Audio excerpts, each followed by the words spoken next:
Hello guys, it's Euro Santana here from Arc Addict, guys, and today I have a very special guest with me. I got my boy Rico from the Weld Lab. He's gonna be showing you guys how to get it down on some 6010 and 7018. So please stay tuned for some amazing welding content here in Arc Addict. What's up guys, my name's Rico. If y'all don't know me who I am, I have my own YouTube channel called the Weld Lab. You can check me out. I post daily vlogs, welding tips, traveling, whatever it is about welding. I post it, so check me out with the Weld Lab. But today I'm gonna do some 8-inch heavy wall, some 6010 downhill. We're gonna fill it up with 7018. I'm gonna show you the technique that I use to, have a good speed on you. Whenever you do these type of welds, you always wanna be fast. Quality and production is a major thing when you get to these jobs, and you have to know how to do this the right way to get more job security. So let's get to it. Okay, for this procedure, I'm gonna use a 332 landing on here. This is factory cut, but I'm noticing it's kind of beveled on the inside. So I'm gonna go ahead and fix that. I'm also gonna be using a saw blade for my gap. If you don't have one of these saw blades, 332 rod TIG wire will do it. I'm gonna also be using my Weld Beast lens today. Check it out. So I'm also be using the Eastwood welding machine. I never ran one of these yet. I'm usually running my SA200, but I'm gonna be using this so you can see how many amps I'm running. I know a lot of other videos don't show you exactly how many amps to run. So I'm gonna start up with 75 and I'm gonna tweak it as I go. As we keep welding, we might have to turn it up a little bit more, but we'll find out, so let's get to it.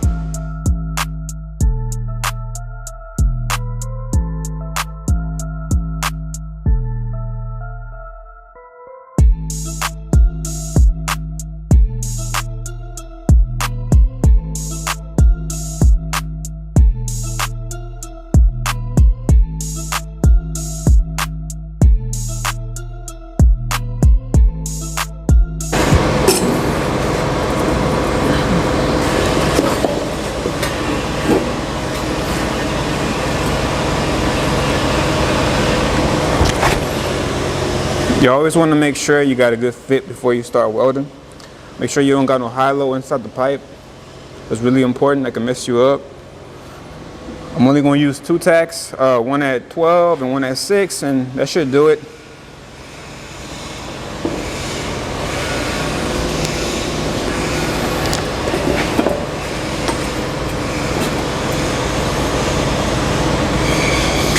I'm going to do my first tack. I'm going to do about 1 inch.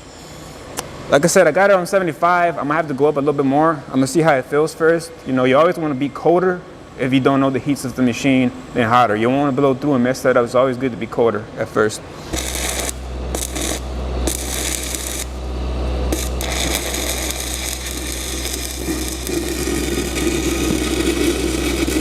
So far, the machine feels pretty good. I think I'm gonna go up about 5 more.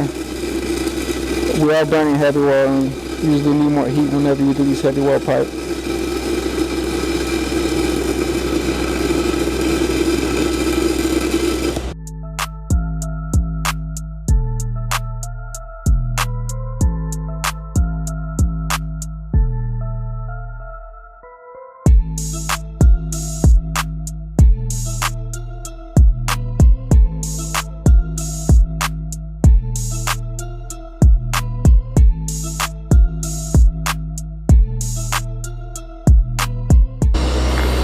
Okay, I got my tacks in there. Now I'm about to feather them up. Like I said, 2 tacks.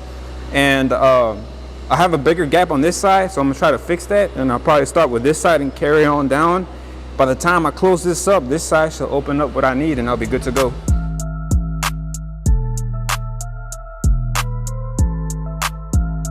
Okay, I got my pipe tacked up. I'm ready to weld. This gap was a little close on this side, so I had to open it up with my wedge. So I'm gonna go ahead and start on this side. Whenever this wedge falls off, I'm gonna go ahead and jump to the other side and then start hitting that side up. Still running at 75 amps. It feels pretty good, so we should be good with just 75 amps through the whole route. Whenever I start welding, I like to start behind my tack, maybe 1/2 inch out. Then I just dig into it.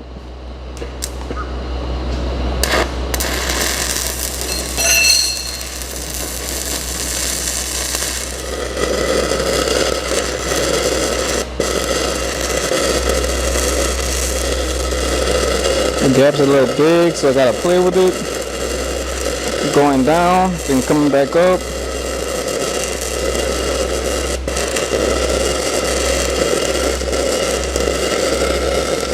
I'm slowly regaining control of this puddle.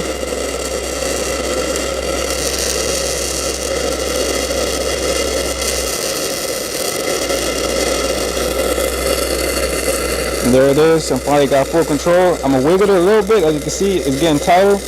The reason why I'm wiggling it is because it's gonna open my keyhole up, so you don't have to stop and turn the machine up. Just keep wiggling it up.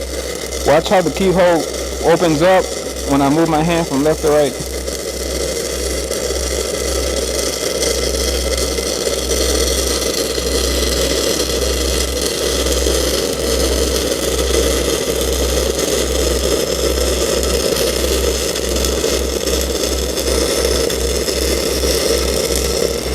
Alright, my wedge fell, so it's a good indication that I got a nice sized gap. It was a little big, so I have to keep on playing with it. I'm not sure if you heard me, but whenever you got a big keyhole, you kind of come down and scoop it back up to let it cool off.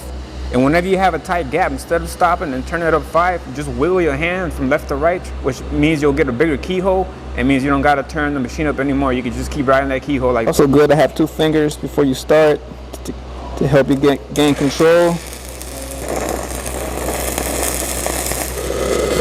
Big keyhole, come down, scoot it.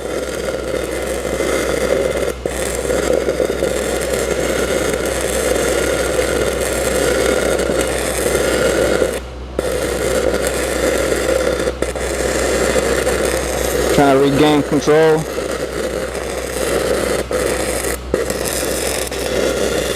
Slowly gain my control again. Don't be scared of the big keyholes.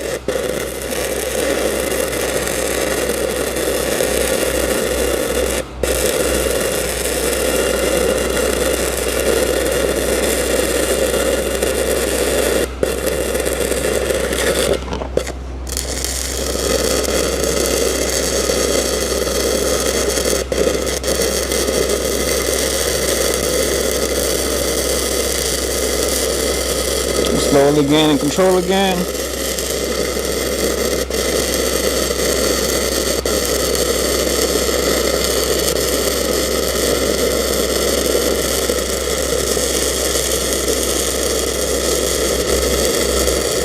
Now I could stop and turn it down, but I want to show y'all that y'all don't have to always stop. Y'all could just keep playing with it.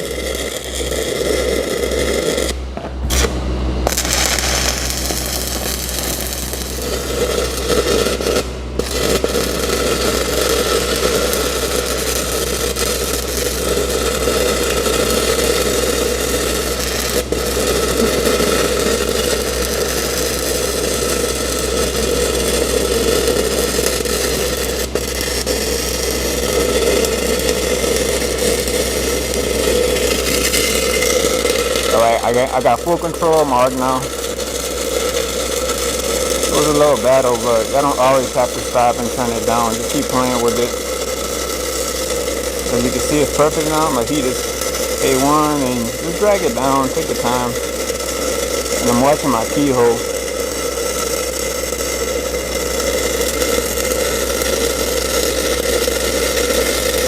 You know you're putting a good beat in there whenever you don't see no sparks coming out. That's how you know that root is sinking in there.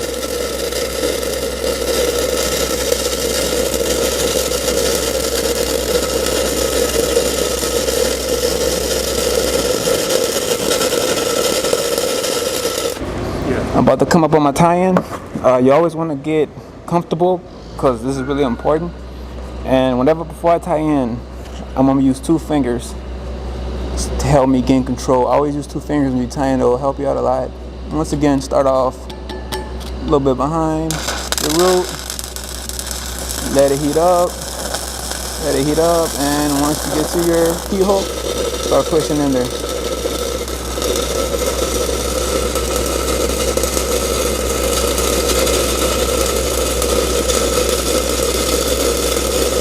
And just take your time.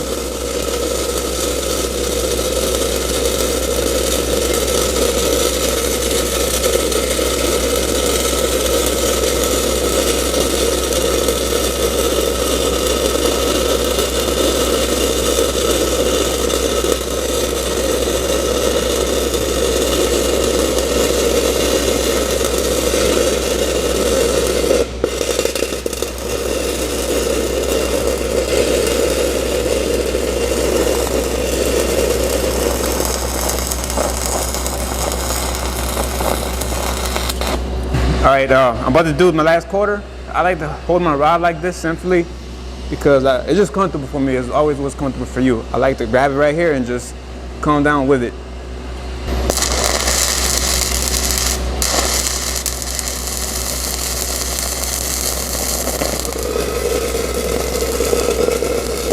Once again, wiggling.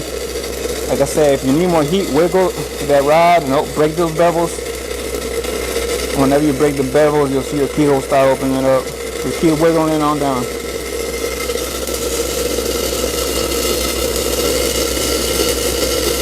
If you got good heat and a good gap, it just slides right in there, man. You can just do it with one hand and just ride that bevel. Just keep riding that bevel.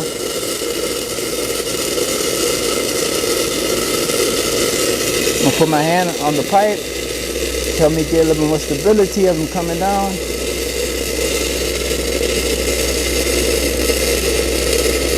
Just keep on traveling. While to tie in.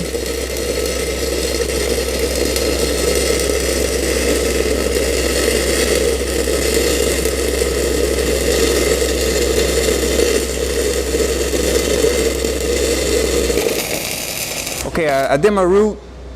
Now I'm about to grind the bead. If you're new to welding, make sure you don't have no trails or nothing. You gotta clean it up real nice. I'm using a 1/8 disc. Don't use nothing bigger than 1/8 because you will mess up the bevels and you wanna have a nice clean grind.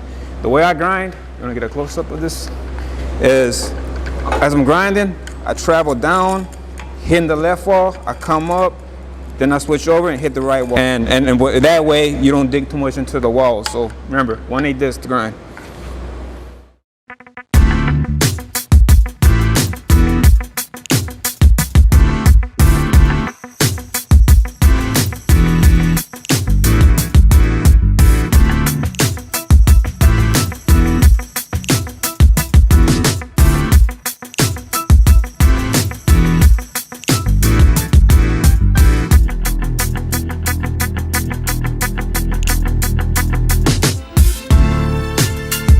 Shot of what I got.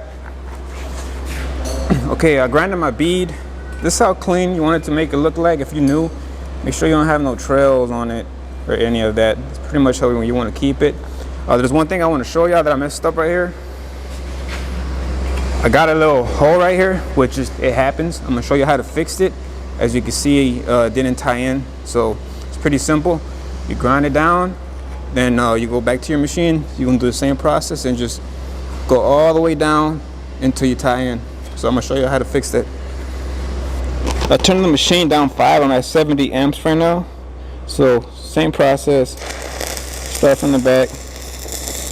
Keep pushing that rod in. And there you go. You're gonna hear that noise. Just keep pushing it down. Okay, tie it in.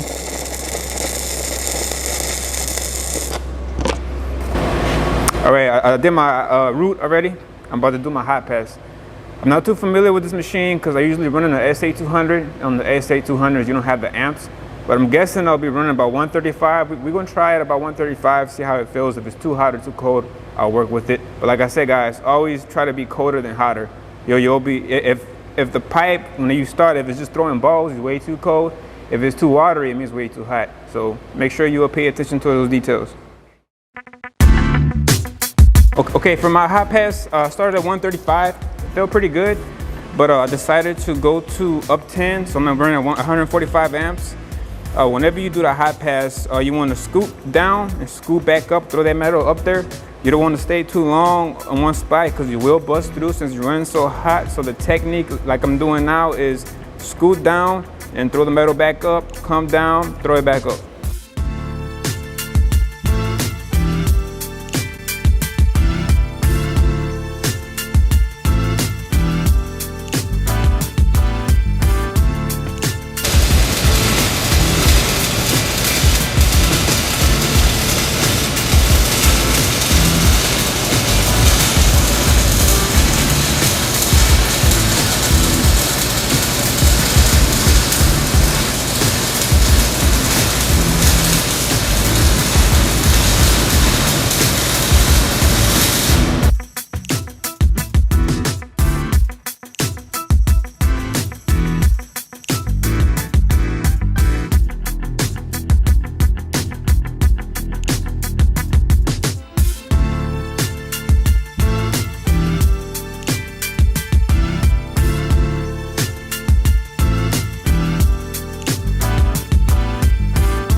my hot pass, like as I was explaining to you, when you go down, throw it up, down, throw it up, down, throw it up. Make sure you wet those walls up as you're going. You don't want to catch the left side wall. If you catch the left side wall, you might get like a fusion. So just come down, scoot up, come down, scoot up.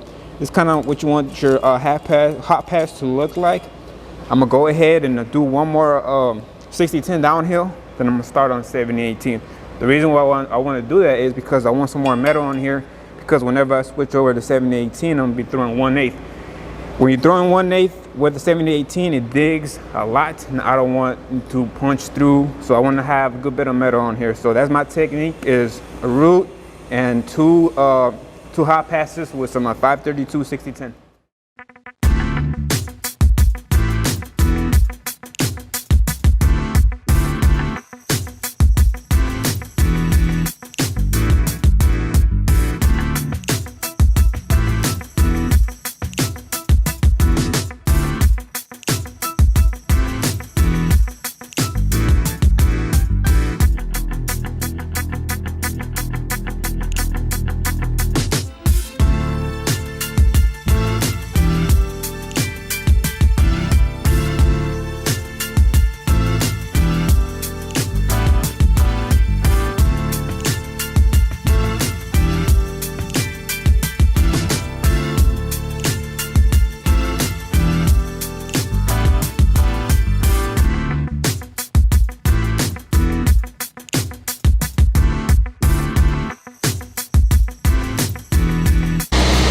Okay, I did my 2 hot passes. For this video, instructional video, I'm gonna just fill and cap this side, and I'm gonna stagger my stop and start so you can see how much metal I'm throwing in there. I'm not sure of how hot I need to run, simply like I said, my SA200 doesn't have amps and I kinda gotta guess. But I'm gonna start at 120.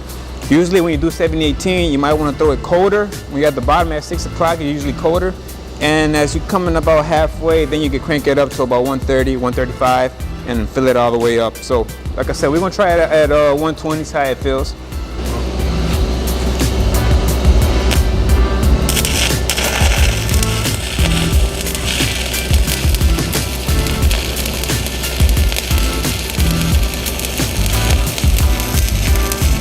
Whenever you're doing 70-18, you can climb up on the walls a little bit. You can stack that metal. Right now it's feeling kind of hot, so I'm gonna have to play with it, go on the bevels.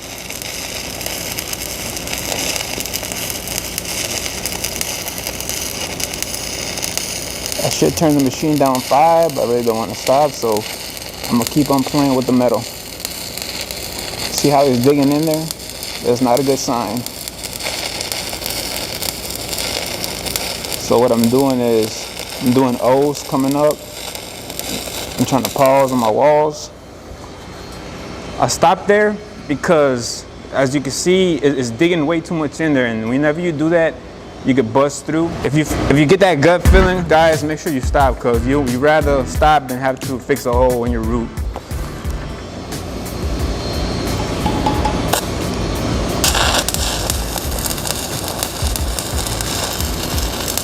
Oh yeah, that feels way better. I feel like I have more control of my fill, and it's not digging as much.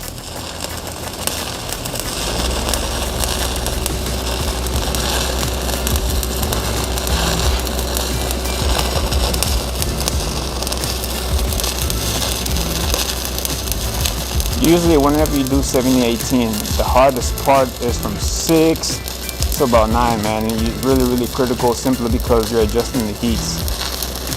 So if you're trying 1/8, I think 115 is a good start. But after we do this fill, we should be able to crank the machine, and this should be able to be better at 120 for my next fill.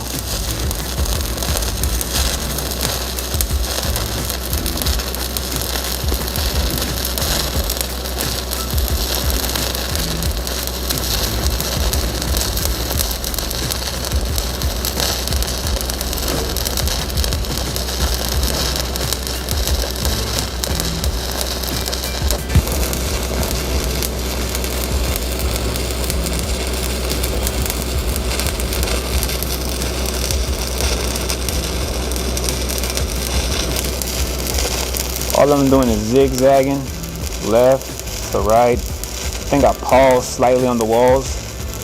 Maybe 1 Mississippi if you want to understand a little bit more about how much I'm pausing. 1 Mississippi, crossover, 1 Mississippi, crossover.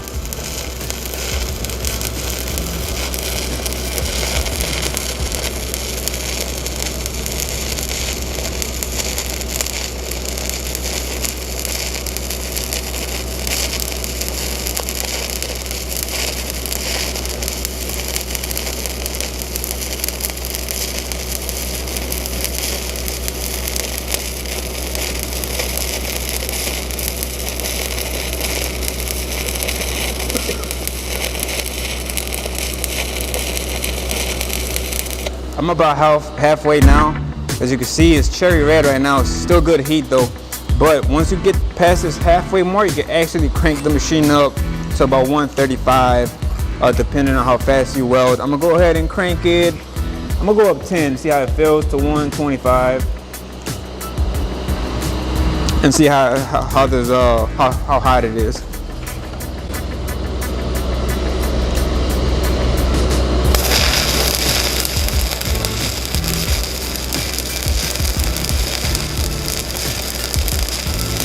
$125 feels pretty good. It'll probably go up a little more, but I'll just go ahead and leave it like that. I never really ran these type of machines. This is the first time. I'm usually running my Link NSA Blackface 200, but I'm not gonna lie, this machine don't burn bad at all.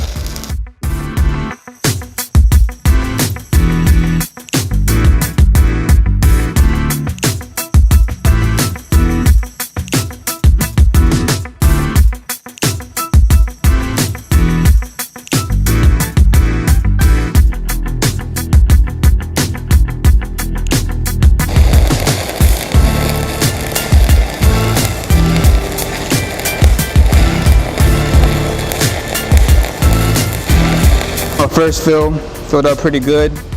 Probably do one more 8 to flush it out. But this what you want it to look like. You know, I don't have no drips. Everything looks pretty uniform. For my next fill, I'm gonna stop about right here so you can kind of see how much metal I'm stacking in there. You know, you always want to have good practice of stacking metal in there. It will make you much faster and, you know, more job security for you if you can out-weld other welders. So I'm about to do my next fill. At the bottom, I think I'm gonna start at 115 again, simply because this pipe is getting pretty hot. But if I see that it's digging way too much in there, I'm gonna just turn it down 5. But I think 115 from 6 to about halfway should do it. Then I'm gonna crank it back up and I should be flush and we'll be ready to cap.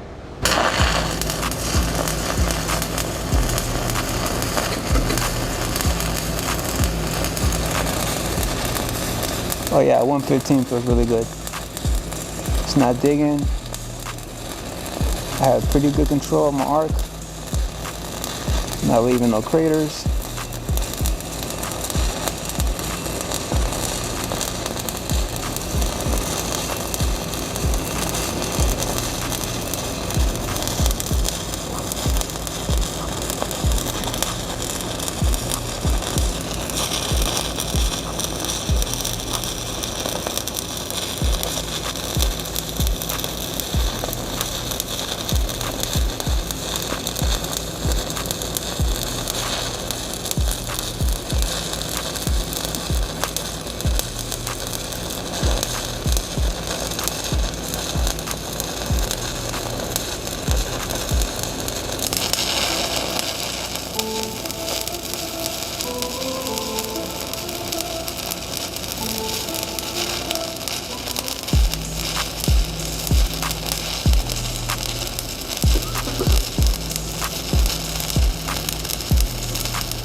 All right, I went ahead and got 2 fills on here. Basically almost flushed. I just need to add a little bit more on top right here. You know, it's a little under, but the whole pipe is flushed. The technique that I'm gonna use today, I'm gonna cap with 332. But before I do that, you always want to make sure you're not under flush, because if you're under flush, whenever you cap, you're gonna get undercut, and QCs don't like undercut. So make sure it's better to be over flushed than under flushed. So keep that in mind. So like I said, I'm about to hit this up right here. I'm about to run by 140 amps just to fill the little piece right here from here to here. Okay, I'm gonna go ahead and cap. You can use 1/8 to cap. Me personally, I'm gonna use a 332. I prefer it to 332. I think it looks better. But at the end of the day, it's your preference. Sometimes I do cap with 1/8. But today's video, I'm gonna do a 2B cap with my 332 rod. I'm currently running at 80 amps. We're gonna start there and tweak it as we go and see how it comes out. But let's jump into it.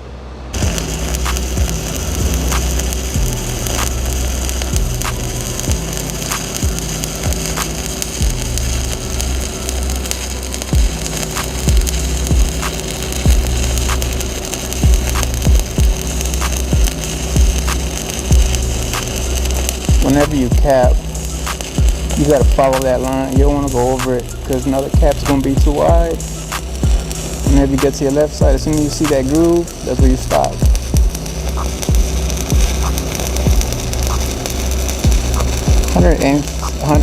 80 amps feels really good. So I think I'm gonna just leave it like that for the whole pipe.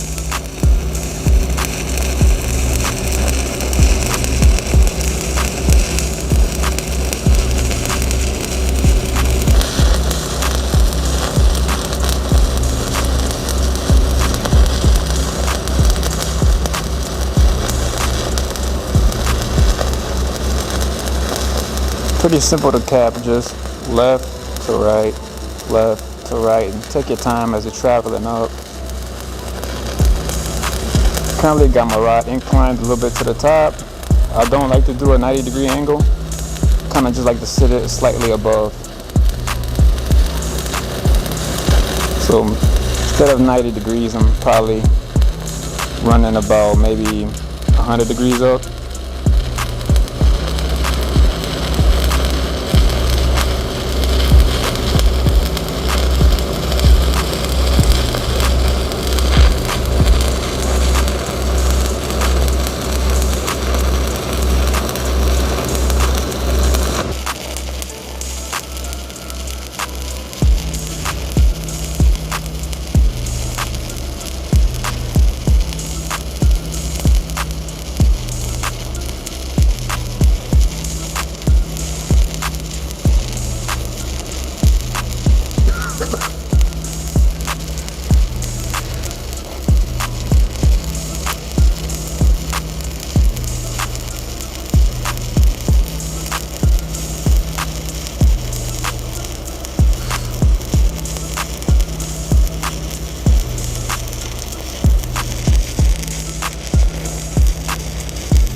I ran my first bead.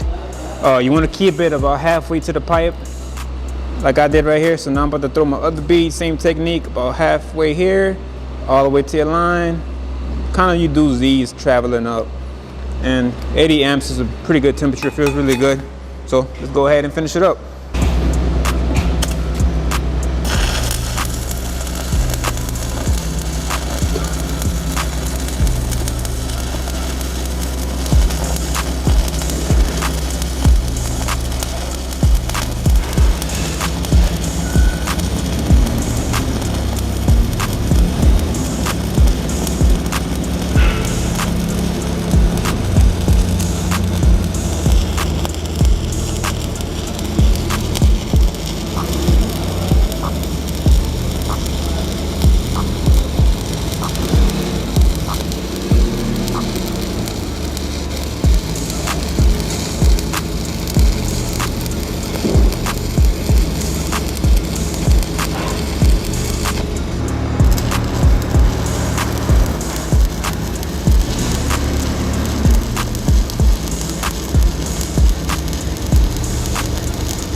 Okay, man, I finished up. I hope y'all liked it. I did a 2B cap. Like I was saying, you don't want to be too heavy and you don't want to have no undercut. You want to keep it about this much right here, no more than what it is now. You know, all the way uniform, like I said, about halfway to the pipe. You don't want to be too wide, you know, about 1/8. So yeah, man, that's pretty much it. I hope you enjoyed it. I hope y'all like my videos. If y'all do, let them know, bring me back, or leave a comment, say y'all want me back. If y'all don't, that's cool too. So make sure you check me out on the Weld Lab. I'll see y'all next time. Peace. Well, there you have it, guys. I hope you guys enjoyed this video from my boy Rico from the Weld Lab. I hope you guys really enjoyed this video. Make sure to check out his channel also on the Weld Lab. Make sure to subscribe to him, give him some support, guys. Okay, and I appreciate everything. I appreciate you guys for getting us where we're at right now. Don't forget to like, subscribe, and comment.